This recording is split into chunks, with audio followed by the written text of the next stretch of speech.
anak-anakku semua, bertemu kembali dengan Ibu Santi Marita SPD sebagai guru mata pelajaran ekonomi kelas 10.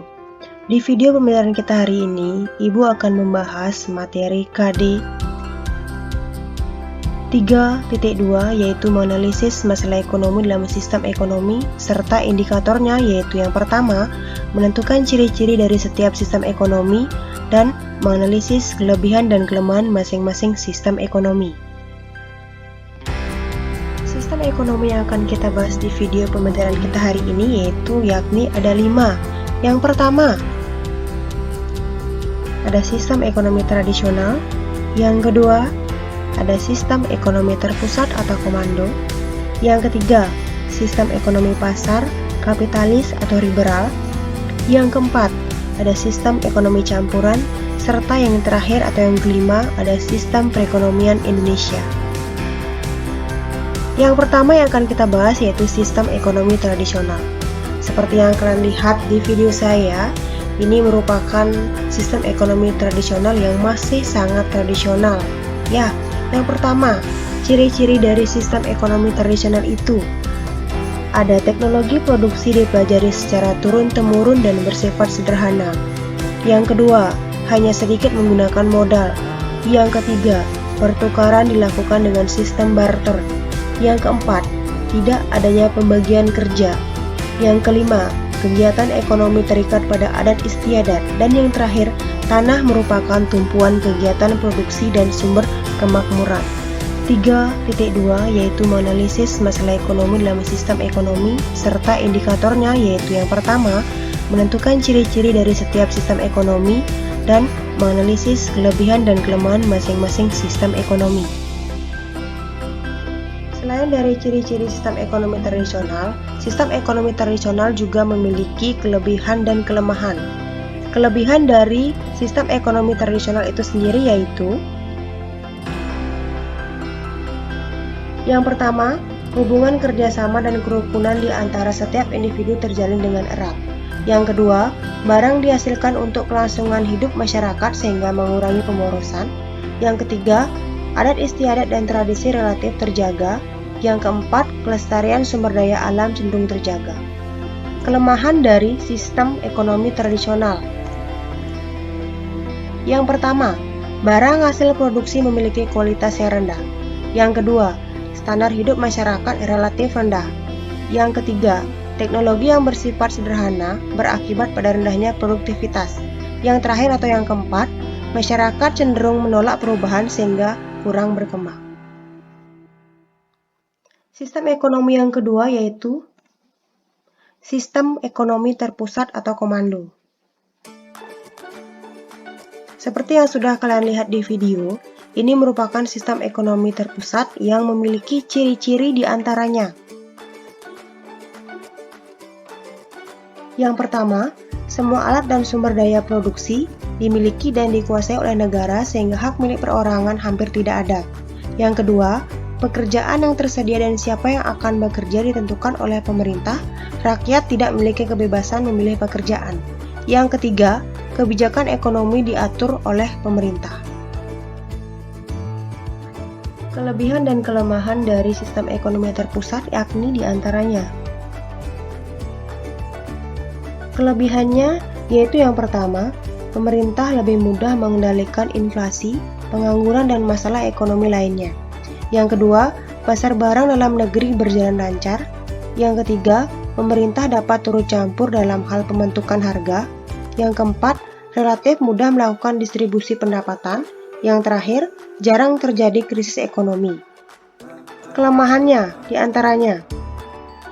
Yang pertama, mematikan inisiatif individu untuk maju.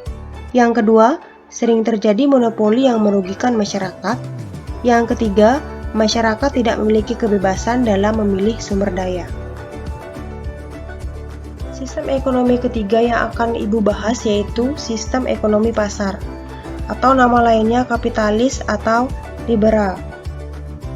Nah, tadi Ibu sudah menjelaskan sistem ekonomi terpusat dan sistem ekonomi tradisional. Di sistem ekonomi pasar ini juga memiliki ciri-ciri tersendiri. Itu diantaranya, yang pertama, Semua sumber produksi menjadi milik masyarakat. Masyarakat diberi kebebasan tanpa batas untuk memiliki sumber-sumber produksi.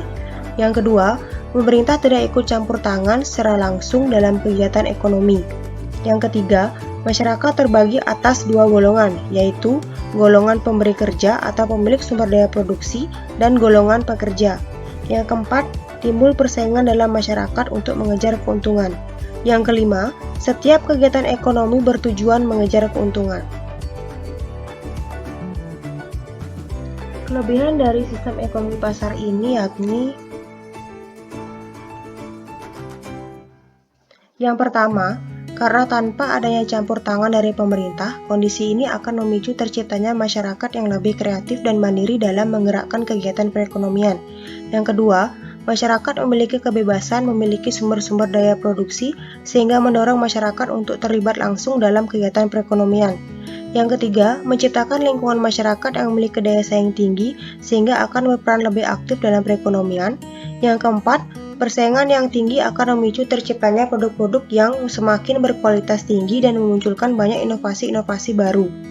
Yang kelima, masyarakat akan lebih termotivasi untuk menemukan kondisi yang paling efektif dan efisien demi mendapat keuntungan yang signifikan. Dan kelemahan dari sistem ekonomi pasar itu diantaranya: yang pertama, memicu terjadinya persaingan yang tidak sehat karena tidak terkendali dari pemerintah. Yang kedua, terjadinya ketimpangan sosial di mana yang kaya semakin berkuasa dan yang miskin semakin terbebani. Yang ketiga, menimbulkan adanya potensi monopoli dalam masyarakat. Yang keempat, menimbulkan bahaya potensi penyalahgunaan sumber-sumber daya produksi oleh individu-individu yang tidak bertanggung jawab. Yang kelima, pemerataan pendapatan sulit terwujud akibat tingginya tingkat persaingan. Sistem ekonomi keempat yang Ibu akan bahas yaitu sistem ekonomi campuran. Nah, sistem ekonomi campuran ini juga memiliki ciri-ciri tersendiri, yaitu yang pertama, pemerintah dan swasta melakukan kegiatan perekonomian. Yang kedua, tatanan ekonomi merupakan mekanisme pasar, tetapi masih terdapat campur tangan pemerintah. Yang ketiga, terjadi persaingan dalam perekonomian, tetapi pemerintah tetap melakukan pengawasan. Sistem ekonomi campuran juga memiliki kelebihan dan kelemahan tersendiri, yakni kelebihannya, yaitu yang pertama, terjamin kestabilan ekonomi. Yang kedua, pemerintah dapat lebih fokus untuk menggerakkan sektor usaha mikro dan menengah. Yang ketiga, terdapat kebebasan berusaha sehingga mampu mendorong kreativitas dan inisiatif. Yang keempat, terdapat pengakuan hak atas hak milik individu terhadap sumber produksi meskipun ada pembatasan. Kemudian kelemahannya, terdapat kesulitan untuk menentukan batas kegiatan ekonomi yang seharusnya dilakukan oleh swasta dan pemerintah.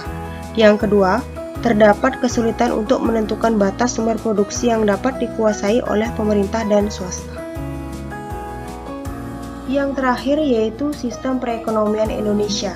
Nah, sistem ekonomi yang kita anut di Indonesia yaitu sistem ekonomi Pancasila.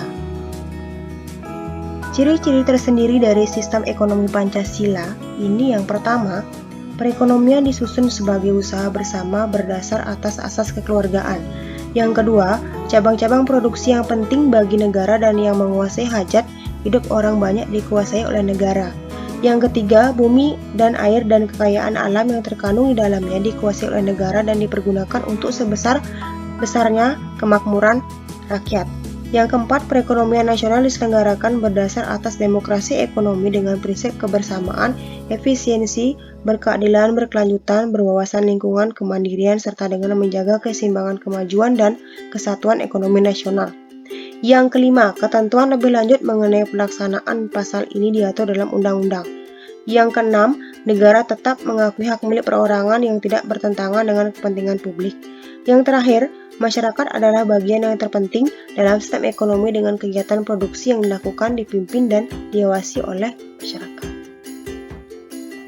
Kelebihan dan kelemahan dari sistem perekonomian Pancasila ini yakni kelebihannya yaitu yang pertama, setiap individu berhak memiliki alat produksi masing-masing sendiri. Yang kedua, kegiatan ekonomi lebih cepat maju karena adanya persaingan. Yang ketiga, produksi didasarkan kebutuhan masyarakat. Yang keempat, kualitas barang lebih terjamin. Kemudian kelemahannya diantaranya, yang pertama, sulit terjadi pemerataan pendapatan. Yang kedua, menimbulkan monopoli. Yang ketiga, rentan terhadap krisis ekonomi. Yang terakhir, adanya eksploitasi. Nah, itu tadi penjelasan dari Ibu mengenai video pembelajaran kita hari ini mengenai ciri-ciri dari setiap sistem ekonomi serta kelebihan dan kelemahan masing-masing dari sistem ekonomi ini. Terima kasih dan sampai jumpa di video Ibu selanjutnya ya.